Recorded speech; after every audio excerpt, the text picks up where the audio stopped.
joining us here at Cakes, Cooking and More. I'm Marie Lockwood. Today's recipe is a peppered steak over white rice. So let's see what we need. Okay, so for this recipe you need a few things. I have a little bit of olive oil, some beef bouillon, some pepper, water, chopped onion.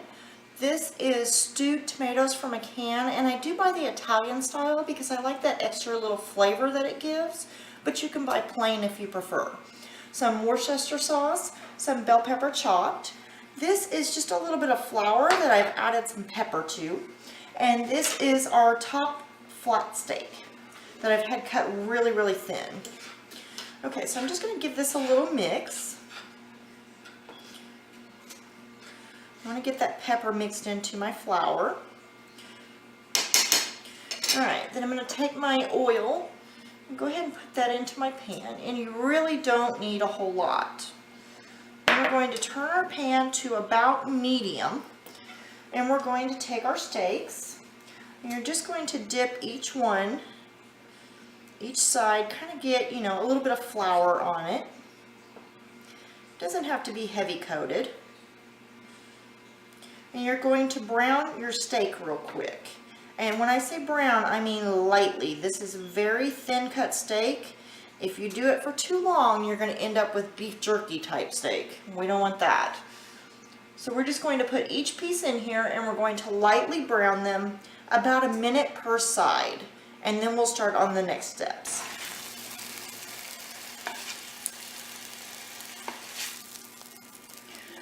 Okay, so at this point you can see that I have lightly browned each one.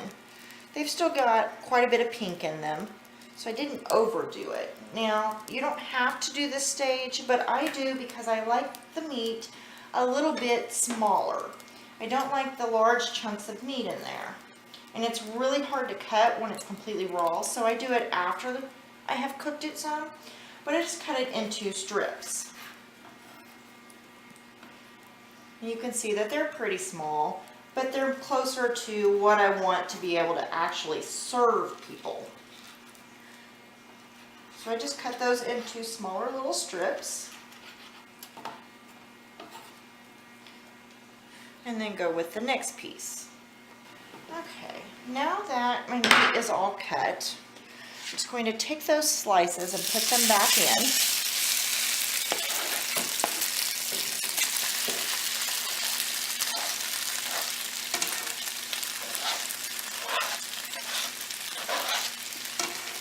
All of that salt, or that flour and pepper back in there. Alright, now I'm going to add my little bit of pepper. And add a little bit of water. Some beef bouillon cubes. I'm going to add my onion.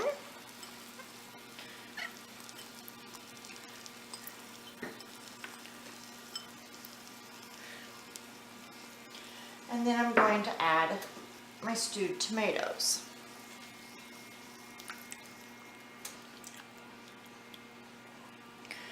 Alright.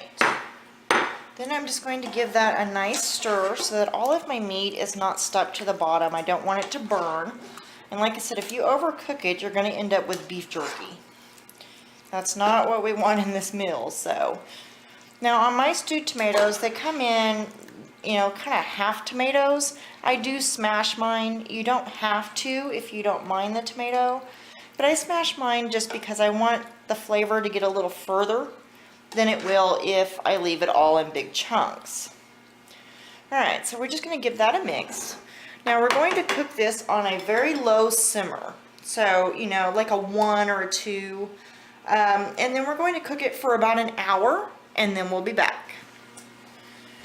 Okay, and before I forget, once you've got that stirred pretty well, and it sort of smells like spaghetti sauce at this point, make sure that you cook that covered for 1 hour on low. Okay, and we'll be back in an hour. Alright, after an hour you can see that it's thickened up a little bit. We're just going to give it a good stir. You can see our meat is doing well. Okay, now that we've stirred it really well, we're going to go ahead and cook this for another hour. Still on low simmer, still covered, and then we'll be back. Okay, now that we have cooked this for 2 hours, and I did about every 20 minutes or so come in and just stir it so that nothing's sticking to the bottom. Make sure you do stir it occasionally. You can see it's thickened up quite a bit, not quite where we want it. So we're going to go ahead and we're going to give this another probably about 30 minutes, and then we'll be back at that time. Alright, just going to give this a nice stir. You can see it's thickening up quite a bit. It's much closer to what we want. Alright, at this point we're going to add our last items, which is a little bit of Worcester and then our bell pepper. Now we want to get our bell pepper softened up too, so we're just going to give this a nice mix. Make sure everything's spread throughout. And then we're going to go ahead and cook this still on low, still covered, another 10 minutes. And while we're waiting for this to finish up, we're also going to cook our white rice. And you want at least 2 cups, depending on how many people you're serving. This will serve 4 to 6 people. So depending on how much you need and how many people, determine your rice and make sure that you cook that per the directions. And we'll see you in 20 minutes. Okay, so that is it for our peppered steak over white rice. If you like a little more spice, you can actually add a little bit of red pepper, but it actually comes out really well like it is. So I hope that you enjoyed this meal as much as my family does. Thanks for joining us here at Cakes, Cooking, and More. I'm Marie Lockwood. Have a great day.